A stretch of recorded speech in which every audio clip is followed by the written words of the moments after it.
India TV YouTube channel को subscribe करें और बेल आइकन दबाएं।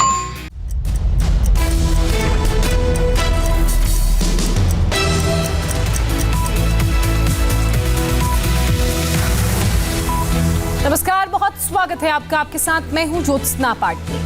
नमस्कार, मैं हूं अमित पालित। सुबह के 9 बजे हैं और लेकर आए हैं हम आपके लिए सुबह 9 बजे की 9 बड़ी खबर। आपको दिखाएंगे देश में कोरोना ने कैसे बढ़ाई टेंशन और मुख्यमंत्रियों के साथ पीएम मोदी का महामंथन। साथ ही बताएंगे एंटीलिया केस में कितना अहम खुलासा हुआ, कड़ी खोल सकता है काली मर्सिडीज।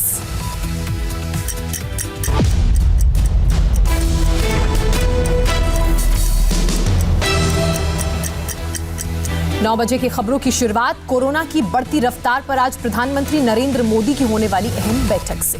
5 राज्यों में तेजी से बढ़ते कोरोना मरीजों के बीच प्रधानमंत्री मोदी आगे की रणनीति के लिए सभी मुख्यमंत्रियों के साथ दोपहर 12:30 बजे बैठक करेंगे।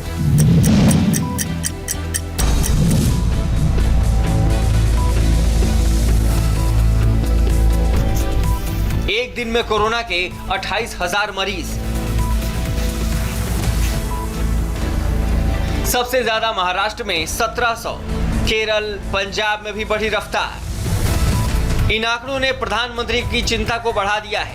5 राज्यों में कोरोना की बढ़ती रफ्तार ने सोचने पर मजबूर कर दिया है। यही वजह है कि साल के पहले 3 महीने में ही दूसरी बार मुख्यमंत्रियों के साथ वर्चुअल मीटिंग करने जा रहे हैं पीएम मोदी। 11 जनवरी को पीएम मोदी ने मुख्यमंत्रियों की बैठक तब बुलाई थी जब देश में वैक्सीनेशन का पहला चरण स्टार्ट हो रहा था।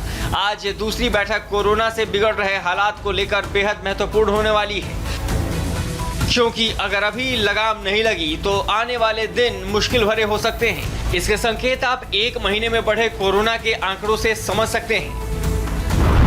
12 फरवरी तक रोजाना 12,000 नए मरीजों के साथ देश में कोरोना सिमटता दिख रहा था। वो उसी तारीख को मार्च में डबल हो गया और मंगलवार की देर रात यानी 16 मार्च को 28,000 तक पहुंच चुका है।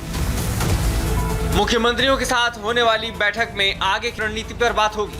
पीएम इस पर मुख्यमंत्रियों से सुझाव भी मांगेंगे और संभव है कि आज की बैठक में कोई बड़ा फैसला हो। कोरोना की गंभीर होती समस्या पर प्रधानमंत्री नरेंद्र मोदी आज अहम बैठक कर रहे हैं, लेकिन लोग इसे लेकर अभी भी गंभीर नजर नहीं आ रहे हैं। लापरवाही का अंदाजा आप उन शहरों का हाल देखकर लगा सकते हैं जहां कोरोना बड़ी तेजी से फैल रहा है। इन तीनों ही शहरों की सुर्खियों में सबसे बड़ी है कोरोना की रफ्तार। मध्य प्रदेश के भोपाल, इंदौर से लेकर मुंबई तक में लॉकडाउन की नौबत है। नागपुर देश का पहला शहर है जहां कोरोना काल में दूसरी बार लॉकडाउन लगा। मगर इन तस्वीरों को देखिए, लोगों की लापरवाही कहीं कम नहीं हो रही। पिछले 3 दिनों में यदि कोरोना संक्रमण की आंकड़ों की बात करूं तो 3 दिनों से 2200 से ज्यादा पॉजिटिव मरीज पाए जा रहे हैं। 3 दिनों में 6,700 पॉजिटिव मरीज हो चुके हैं।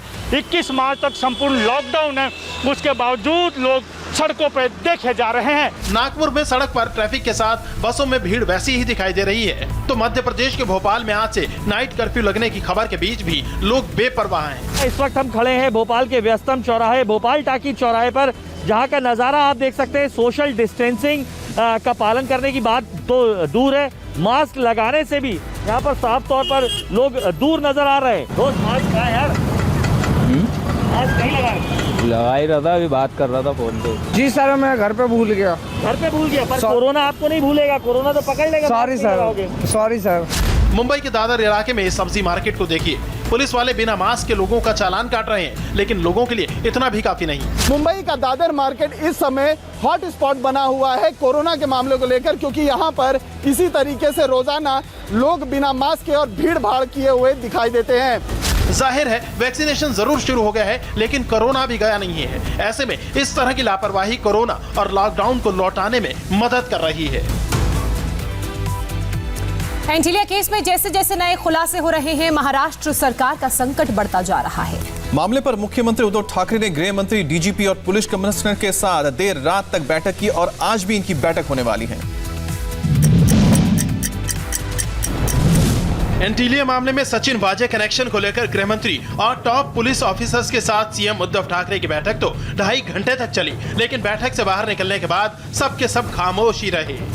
जिस तरह से सचिन वाजे केस को ऑपरेट कर रहे थे, उस केस को लेकर भी चर्चा इस बैठक में हुई। साथ ही साथ आज अहम भूमिका जिस तरह से सचिन वाजे की रही है इस केस को लेकर, उस पर भी इस बैठक में चर्चा हुई। बैठक के बाद भले ही कोई कुछ ना कह रहा हो, लेकिन इस मुद्दे पर उद्धव सरकार अब बैकफुट पर और विपक्ष हमलावर है। कहा तो यहाँ तक जा रहा है कि सचिन वाजे एपिसोड को लेकर शरद पवार उद्धव से नाराज हैं। अभी फिलहाल तो मुझे ऐसा नहीं लगता कि राज्य में कुछ बड़े बदलाव होंगे या होने की संभावना है। जब तक प्रूफ हाथ में नहीं आता तब तक किसी के ऊपर गवर्नमेंट एक्शन लेने का सवाल नहीं उठता। राजनीतिक नेताओं का कनेक्शन लगेगा तो ये लोगों के सामने आना चाहिए और ये सबके ऊपर कार्रवाई की आवश्यकता है। एंटीलिया केस की जांच में जुटी एनआईए को ब्लैक मर्सिडीज मिली है, जिससे कई खुलासे होने के आसार हैं। इंडिया टीवी की टीम उस मर्सिडीज कार के मालिक तक पहुंची और नई कार की पूरी मिस्ट्री समझने की कोशिश की। एंटीलिया मामले में स्कॉर्पियो और इनोवा के बाद अब मिस्ट्री जुड़ गई है एक ब्लैक मर्सिडीज कार से। ये कार मुंबई क्राइम ब्रांच के ऑफिस के पास पार्किंग में खड़ी थी, जिसे एनआईए ने कब्जे में ले लिया है। मर्सिडीज कार के अंदर से 5 लाख से ज्यादा कैश मिला, कैश गिनने वाली मशीन मिली, कार की फर्जी नंबर प्लेट्स मिली, एक पेंट शर्ट और एक बोतल में केरोसिन मिला। इस बात की पुष्टि एनआईए के अधिकारियों ने इंडिया टीवी को की है और उन्होंने ये भी बताया कि इसमें पीपी किट नहीं मिला है। संभव है कि जो केरोसिन की बोतल अंदर मिली है उस केरोसिन का इस्तेमाल करके उस पीपी किट को जला दिया गया हो, इस तरह की भी जानकारी है। बताया जा रहा है कि इसी मर्सिडीज कार में मनसुख हिरेन और सचिन वाजे की मुलाकात हुई थी। जो स्कॉर्पियो पे नंबर प्लेट थी उसको रिकवर किया है, 5 लाख से ज़्यादा कैश रिकवर किया है, एक नोट काउंटिंग मशीन रिकवर की है, कुछ कपड़े रिकवर किए हैं और इसके बीच में जांच जारी है। एपीआई रैंक के पुलिसकर्मी सचिन वाजे के पास मर्सिडीज जैसी महंगी कार कैसे आई, इसकी जांच भी एनआईए कर रही है। जो मर्सिडीज एनआईए ने जब्त की है उसके पहले मालिक महाराष्ट्र के धुले जिले के रहने वाले एक बिजनेसमैन हैं। इंडिया टीवी ने मर्सिडीज के पहले मालिक सारांश भावसार से बात की। सारांश ने माना कि मर्सिडीज उनकी ही है, लेकिन फरवरी 2020 में इसे बेच दी थी। सारांश ने यह भी बताया कि उसने एक कार कंपनी को अपनी मर्सिडीज बेची थी। अब सचिन वाजे के पास ये कार कैसे पहुंची, सारांश को इसकी जानकारी नहीं है। एनआईए ने एक मर्सिडीज रिकवर की है मुंबई से, जो कहा जा रहा है कि वो सचिन वाजे की है, लेकिन शायद वो पहले आपके नाम पे रजिस्टर्ड थी। तो क्या सच्चाई है, प्लीज बताइए। सर वो मेरी मर्सिडीज थी वो, और मैंने लास्ट फरवरी में ही उसको सोल्ड आउट कर दिया था।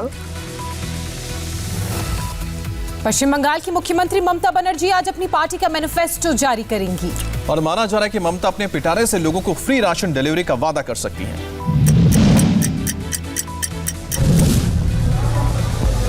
बंगाल की जनता के लिए टीएमसी के चुनावी वायदों के पिटारे में क्या है, इसका ऐलान आज दोपहर 2 बजे होगा।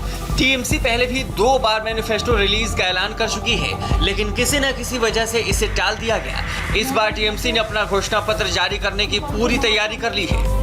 तृणमूल कांग्रेस आज जिन कामों को करने का वादा कर सकती है उसमें एक है फ्री राशन डिलीवरी। मैनिफेस्टो में फ्री चावल और दाल के साथ कुछ और राशन भी दिए जाने का वादा किया जा सकता है। ममता बनर्जी ने सोमवार को पुरुलिया में अपनी रैली के दौरान इसकी घोषणा की थी।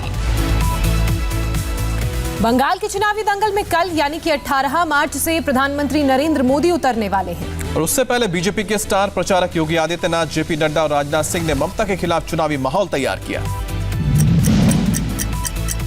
जय जय श्री राम, जय जय श्री राम।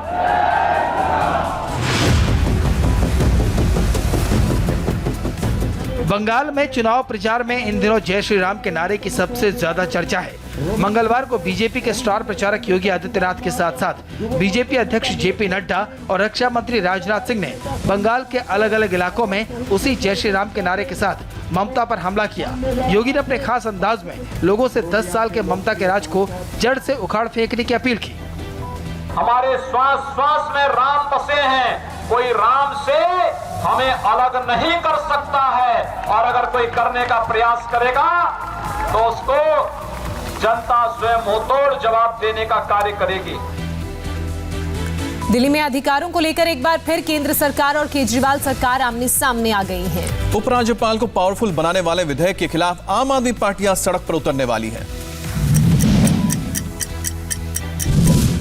इंकलाब जिंदाबाद, जिंदाबाद जिंदाबाद। लोकतंत्र की हत्या बंद करो, बंद करो, बंद करो। संविधान की हत्या बंद करो, बंद करो, बंद करो। संसद परिसर में कल गांधी प्रतिमा के सामने से शुरू हुआ आम आदमी पार्टी का यह विरोध प्रदर्शन आज दिल्ली की सड़कों पर होगा। ये प्रदर्शन दिल्ली राष्ट्रीय राजधानी संशोधन विधेयक 2021 के खिलाफ है, जिसे मोदी सरकार ने संसद में पेश किया है। सुप्रीम कोर्ट के फैसले को बदलना बंद करो, बंद करो, बंद करो। सुप्रीम कोर्ट के फैसले को बदलना बंद करो, बंद करो, बंद करो। आम आदमी पार्टी आज जंतर मंतर पर प्रदर्शन करेगी। दिल्ली के मुख्यमंत्री अरविंद केजरीवाल इस प्रदर्शन में शामिल होंगे। कृषि कानूनों के खिलाफ दिल्ली के बॉर्डर्स पर डटे किसानों ने गर्मी को देखते हुए अब नई तैयारी शुरू की है। अब आंदोलन को पूरी गर्मी तक खींचने के लिए किसान पक्के ढांचे बना रहे हैं। कड़कड़ाती ठंड के बाद अब चिलचिलाती धूप का मौसम दस्तक दे चुका है। इससे बचाव के लिए न तो किसानों के उत्साह में कोई कमी दिख रही है, न ही तैयारी में, बल्कि पक्के ढांचे के साथ किसानों की तैयारी है दिल्ली के बॉर्डर्स पर और लंबा टिके रहने की।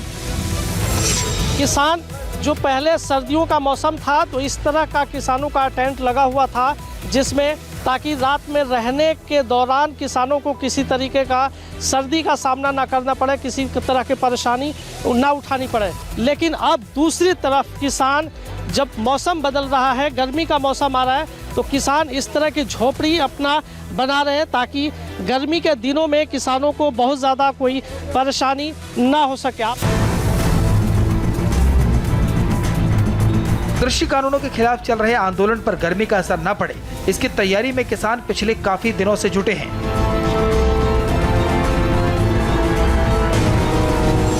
दरअसल जिस तरह से इन किसानों ने अपनी सर्दियां गुजार ली, कड़ाके की ठंड पड़ी, उसके लिए इंतजाम किए, लेकिन अब गर्मियां भी आ चुकी हैं। ऐसे में उनकी खास तैयारियां भी की गई हैं।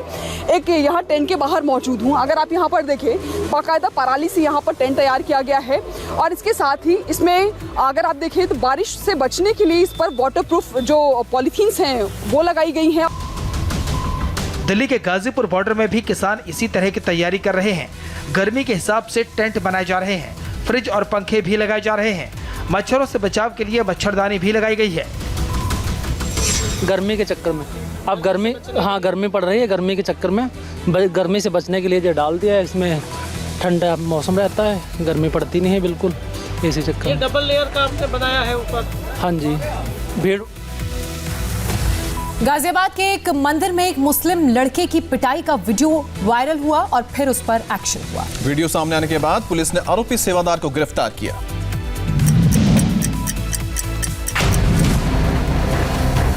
मंदिर के मुख्य द्वार पर मुसलमानों के प्रवेश की मनाही का बोर्ड लगा है और जब एक मुसलमान लड़का पानी पीने के लिए अंदर पहुंच गया तो मंदिर के सेवादार ने उसकी पिटाई कर दी। न सिर्फ पिटाई की बल्कि उसका वीडियो बनाकर वायरल भी कर दिया। क्या नाम है तेरा? आसिफ। बाप का नाम? हबीब। इस मंदिर में क्या कर रहा है? मंदिर में क्या कर रहा है? मंदिर में पानी पीना है। पानी पीना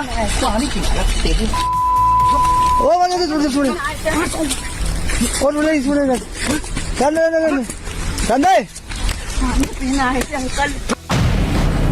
पिटाई का वायरल वीडियो गाजियाबाद के डासना इलाके का है और बच्चे को पीटता है शख्स मंदिर का सेवादार।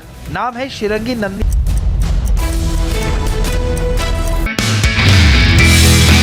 नमस्ते, मैं हूं मीनाक्षी जोशी। वीडियो और खबरों से अपडेट रहने के लिए India TV YouTube channel subscribe करें, बेल आइकन दबाना ना भूलें। जुड़े रहें इंडिया टीवी के साथ।